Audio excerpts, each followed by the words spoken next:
हजरत अबू बकर सिद्दीक रदी अल्लाह ताला अन्हु ओ हस्ती ने आप अफदलुल खलक बादल अंबिया ने जिदा जिदा ए अकीदा उच्चा बोले जरा सुभान अल्लाह। और इस अकीदे दी अहले सुन्नत दे बच्चे बच्चे नु इस टाइम बड़ी लोड़ है। अफदलुल खल्क बादल अंबिया, आला हजरत ने फतावा रज़विया शरीफ में फरमाया अफदलुल बशर नहीं, अफदलुल खल्क बादल अंबिया। नबियां तो बाद सारी मखलूक में अफजल तरीन अगर कोई शख्सियत है ओ अबू बकर सिद्दीक रदी अल्लाह तआला अन्हु दी।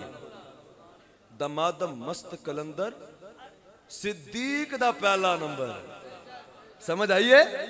हाँ तुहाडे ना ते मुंह ते ओही लफज होन लगा ही जो कवाला ने तुहानू दस्या है, तुहाडे मुंह ते होन लगा सी, लेकिन नहीं, ये अहले सुन्नत दा मौकफ नहीं, अहले सुन्नत दा अकीदा है दमादम मस्त कलंदर सिद्दीक दा पहला नंबर।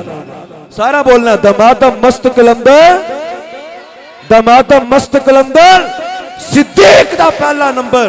और याद रखिया जे ये मैं गल अपने कोलों नहीं कीती, ये फैसला अल्लाह दे कुरान दा भी है, मेरे आका दे फरमान दा भी है, और सहाबा और अहले बैत दा भी एहो ही अकीदा है, बल्कि मौला अली शेर खुदा दा भी एहो ही अकीदा है। तो बाद अगर कोई शख्सियत अफजल तरीन है वो हजरत अबू बकर सिद्दीक दी जात है।